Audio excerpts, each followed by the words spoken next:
It was a normal day, Wednesday, I remember. Lunchtime, I just had well, I usually don't come to the station for lunch, but on that day I had to meet someone for a coffee at the just of the station there. There's a Costa Coffee in there.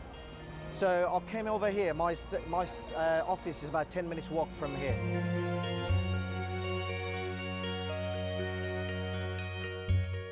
We were on our way to vote. My office is in Portcullis House, and as I was making my way down the escalators, we could see that people were being held back. There was some sort of security alert, and when we got to the bottom of the escalators, we were met with people running towards us saying, "Get back, get back."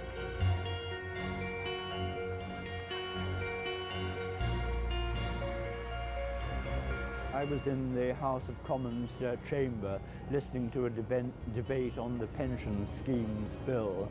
The debate had just finished, the House had divided, the members of Parliament were going to vote, other members of Parliament had been coming down from other parts of the parliamentary estate, and suddenly the Deputy Speaker, who was presiding at the time, said, "The session is suspended, stay where you are.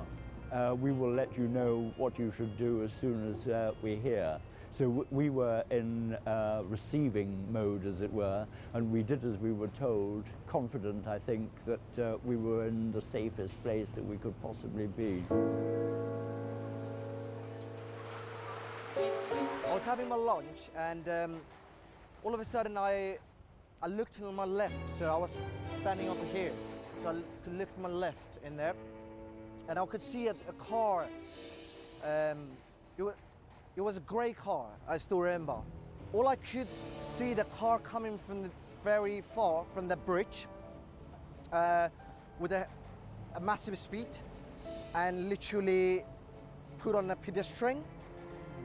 And when he put on the pedestrian, I still remember there was a woman who hit by the car and went straight underneath of the car. It took me a few seconds to understand what's going on.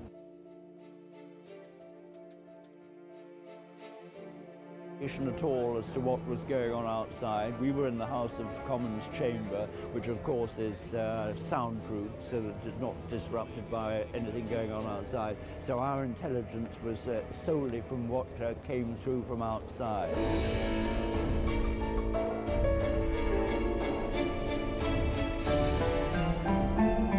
What happened was the Deputy Speaker said this, and then suddenly one or two MPs got up and said, "Are you going to tell us, Mr. Deputy Speaker, what's going on?"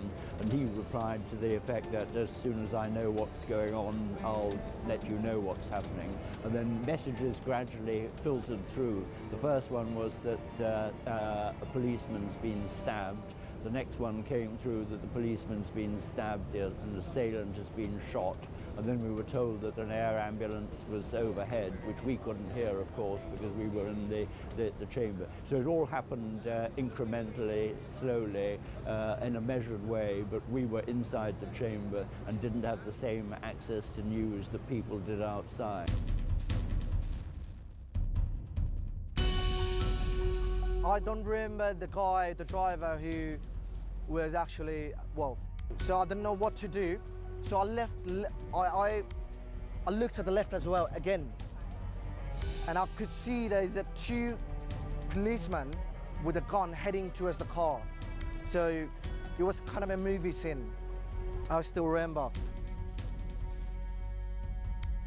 It took me a few seconds and then I finally realized that there's something bad going on in here. It's a terrorist attack, okay? And the way the policeman gunning towards the car with a, with a gun, big guns, it was kind of a movie scene. I could.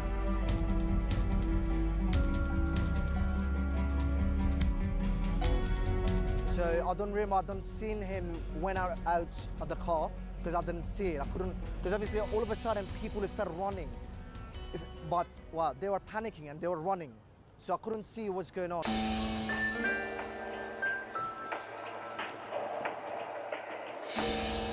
I think my first priority when I heard that there was a shooter in Parliament was to get myself and my colleagues out safely and to make sure that the doors were open so we could leave the building quickly. And I just remember thinking, well, I hope it's not my turn to die today. I hope it's not, I'm gonna run fast and try and get away from this person who we thought was shooting in the building. Is he coming? Back.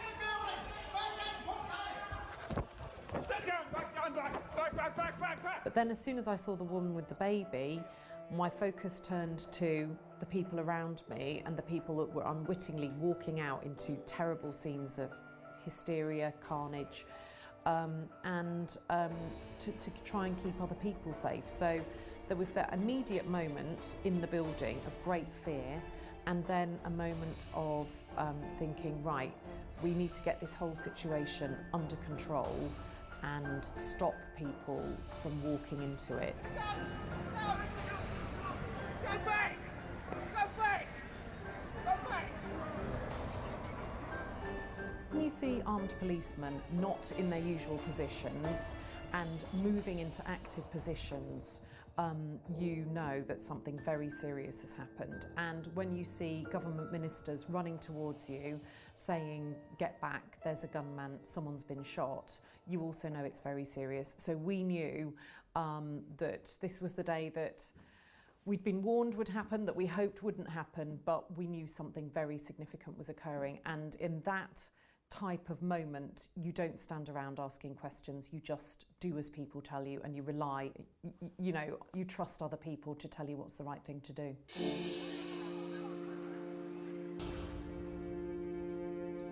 And I think the other thing, of course, was that most of the people who would be in the chamber at the time had some familiarity with the way these things take place. So we knew how the different authorities, the police, the military, rescue services would be handling the matter to ensure that we in the chamber were safe and the people outside, both in the streets and in the parliamentary estate, would be as safe as possible.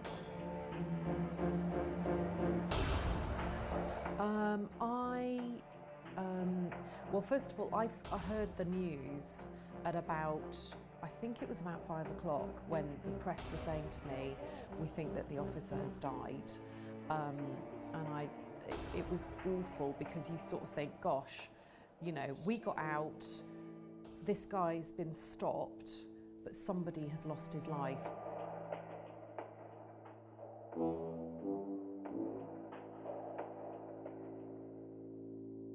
And at some point, I feel like, I feel like I'm gonna die, because that feeling I had earlier when I was running, and the same feeling I was having, that I was gonna die.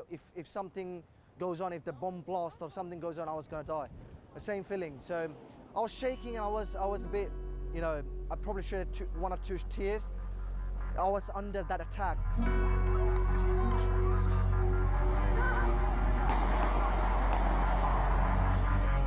Ran out of the doors to Westminster Tube Station, and at that point we were confronted with people who were just walking about normally in the tube, and at that point I thought to myself, we need to go and make sure that we get the tube shut down and stop any innocent people wandering into what was clearly a very serious security incident in Parliament.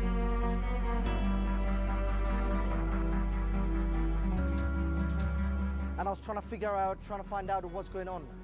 And I see all of a sudden a lot of police, an ambulance. There was a police cars, and there was a special force as well that joined at the same time.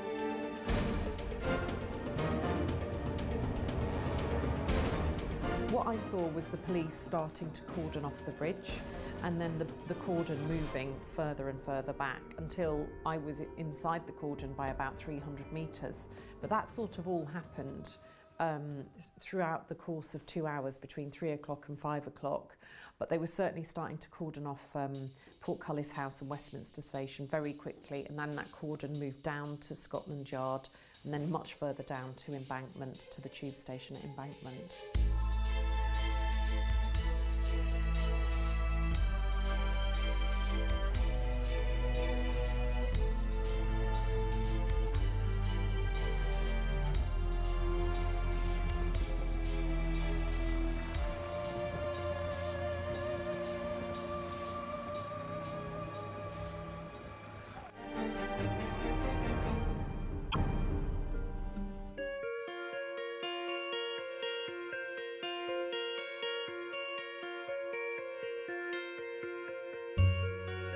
Well, I was with my MP colleagues, and a couple of colleagues said, do you want to use my phone? So I rang my husband pretty much straight away. So I just rang him and I said, look, there's been a terror attack on Parliament, someone's got in and is doing shooting, but I'm okay. And he was like, oh, okay. And it was kind of, I think those things are so shocking. They're kind of, it's like, I'm okay, but something terrible has happened.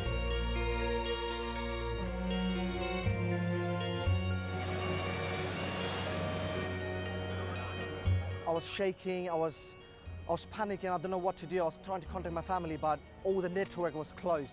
I couldn't contact anyone, but my WhatsApp was on, so internet and WhatsApp was on, so I was trying to contact my family, my brother, that, you know, I'm under attack and this is what's happening. So he was trying to say the same thing. Find a, you know, place to hide, to keep yourself safe. I'll find a station. I was trying to go to the station, but this station was closed. So I had to, later on in the day, I had to take the other station.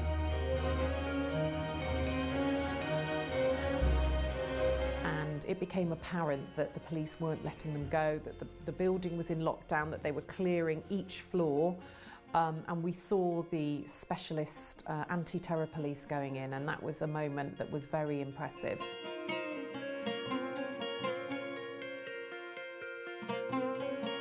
We couldn't leave the building from the entrance by which we'd come in, because that, of course, was the scene of the crime. And we moved to the far end of the building, to the House of Lords end of the building, where we were let out.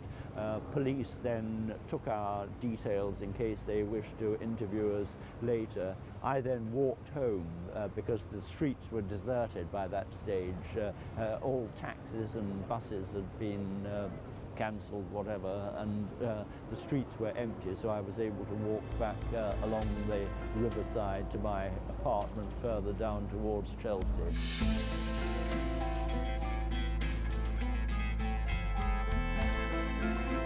Okay, so in the hours following the Westminster attack, once it had been confirmed as a terrorist incident and that it was being treated by the police and emergency services as an incident of terror, we mobilised our support line, so it provided 24-hour cover.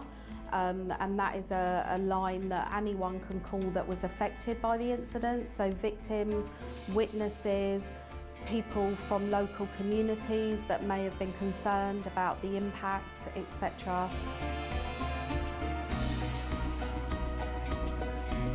We received referrals from the police for people that had actually been physically injured, but for witnesses and the wider community, the support line number was put on social media.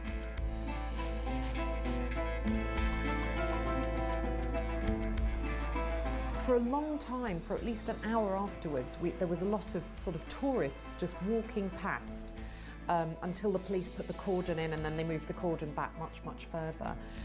There were a lot of people just wandering around looking for a nice day at Westminster, and for a lot of them I said, you're going to have to get back, the police aren't going to let you through. And I said, there's been a terror attack. And people were kind of like, oh, okay. Like, is this lady crazy?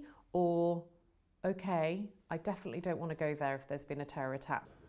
So initially people can be really shocked by what's happened because, like I said, no one expects to be caught up in an incident like that. So there's that initial phase of shock, and then that can lead to people being really angry about what's happened, and they can feel quite traumatised and really emotional about what's happened. They start thinking about what if this happened, what if that happened, always, you know, thinking the worst things that could have happened out of the incident.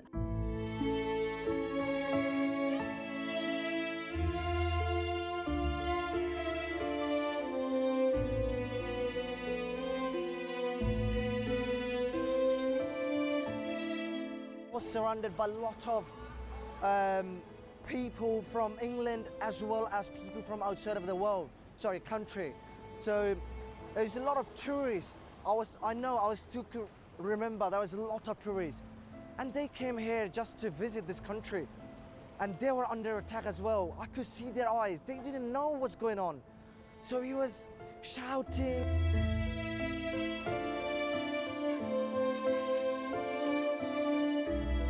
So I was being traumatized about a week, and I couldn't sleep for 2 days. Every time, I still remember, every time I was trying to sleep, I hit my pillow. The scenario, the situation, people shouting, people running, and when I found out later on that the guy from that car killed somebody, and I found out the lady that was underneath the car, she died as well. She had a family. It's incredible.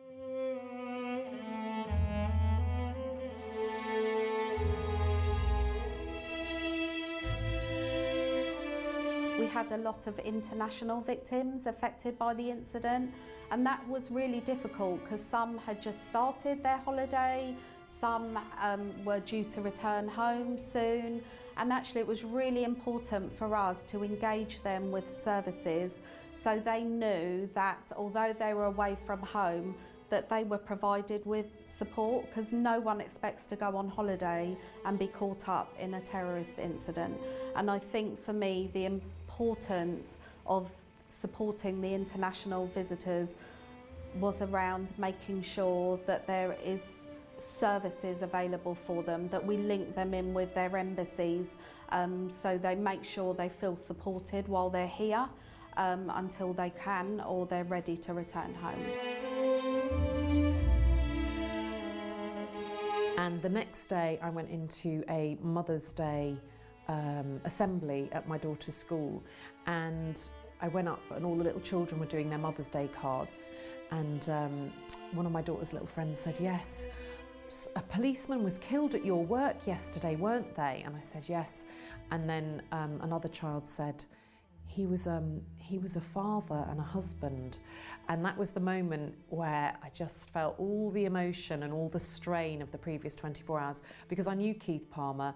I walked in most mornings with my bicycle, and he'd always let me in, we'd have a cheery chat, and he was on the gate that day, and it'd been very wet that morning. He was very warm and welcoming, and a great ambassador for Parliament. He was, very friendly and very patient with the tourists outside, and he was Mr. Calm. He was always calm and cheerful, and he was one of the officers that I know many MPs have a great fondness for.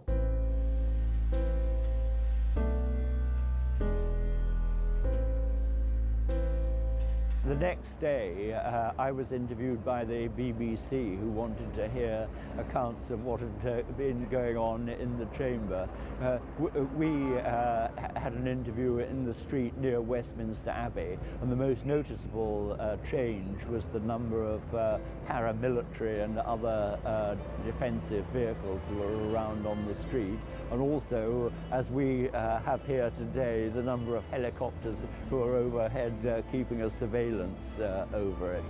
So I think that, yes, as and when each of these atrocities takes place, the authorities respond to them as is right, and that the constant balance to be struck, of course, is how much you should try and plan in advance, in which case you inevitably disrupt daily life, and how much you should wait until the event has taken place itself and then have the capacity to respond quickly, as had taken place on the day of the attack on Parliament.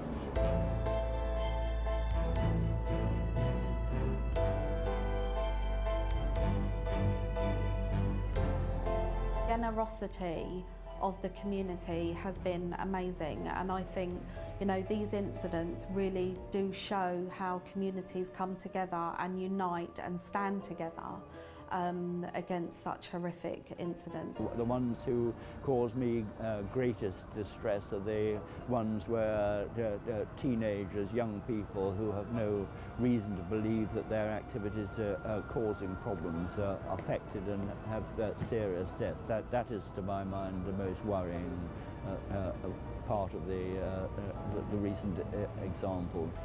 I actually seen or witnessed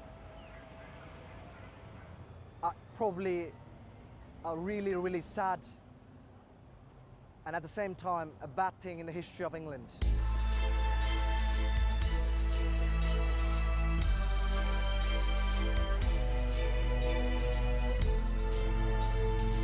Well, Westminster is the seat of the UK's democracy. It's an iconic place. It's visited by hundreds of thousands of people every year, and it is, if you like, a symbol of us as a nation.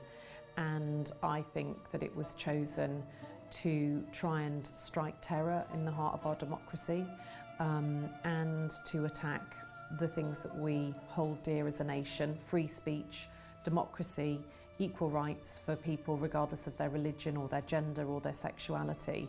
And it was an attack that was repelled, that was not successful, and that ultimately makes us stronger as a parliament and as a people, because we come together to say that these people will not stop us speaking out, will not stop our democracy, and will not stop our way of life.